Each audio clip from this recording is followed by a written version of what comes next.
Приветик, друзья! Сегодня я хочу поговорить с вами о самой главной составляющей нашего успеха в достижении идеальной фигурки.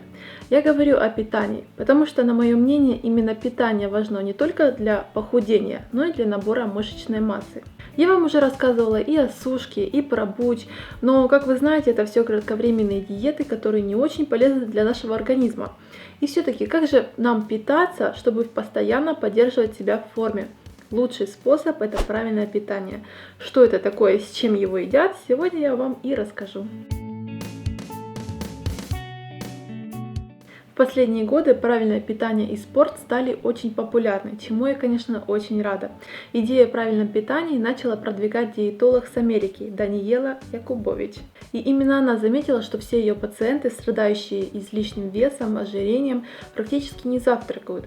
И именно это является самым главным правилом правильного питания.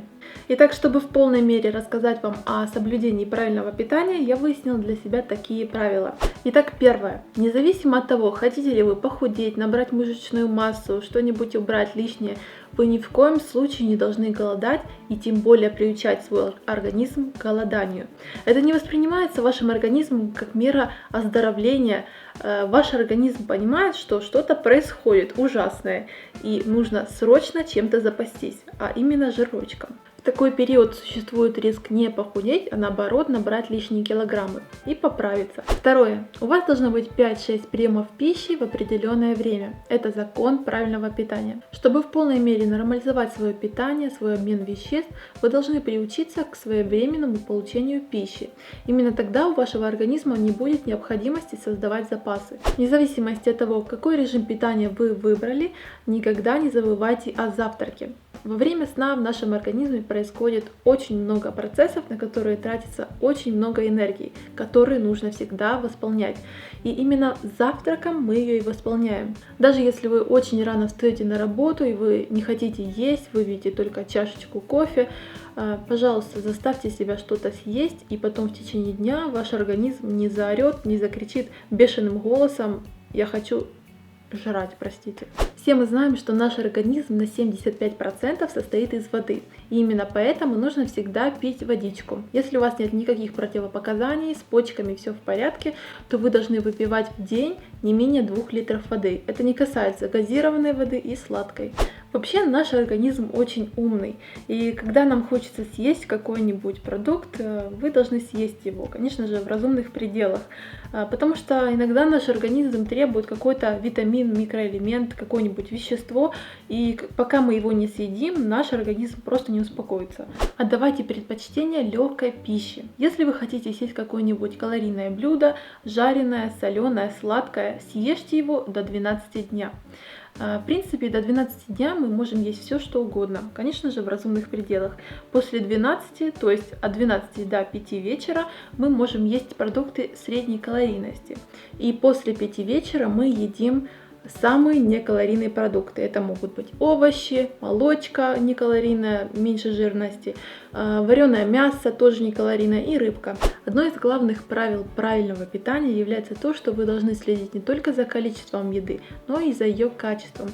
В этой еде должны быть все самые полезные витамины, микроэлементы для вашего организма, конечно же, клетчатка, белки, углеводы и минимум жиров, желательно растительных. О том, что в консервированных продуктах пользы мало, пишут и говорят уже давно. Возможно, стоит прислушаться.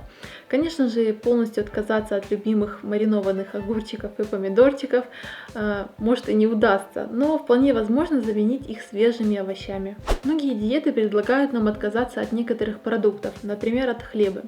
Как мне кажется, отказаться нужно всего лишь от очень сладкой пищи и очень соленой.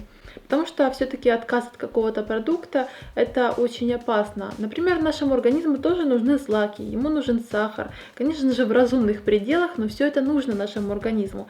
Поэтому все-таки старайтесь знать меру во всем и старайтесь выбирать здоровую и полезную пищу. Ешьте только с наступлением чувства голода. Чтобы не перепутать его с обычным аппетитом, всегда за полчаса до приема пищи выпивайте стакан воды.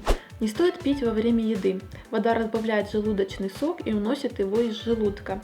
И это является причиной замедления вашего пищеварения. Не допускайте прием избыточной пищи. Это перегружает ваш желудочно-кишечный тракт, что приводит к принудительной его работе. Никогда не ешьте перед сном. Конечно же, неверно, что после 6 есть нельзя, но самое главное, что от вашего последнего приема пищи и до сна должно пройти минимум 3 часа. Конечно же, если вы ложитесь спать в 9 часов, то логично было бы поужинать в 6.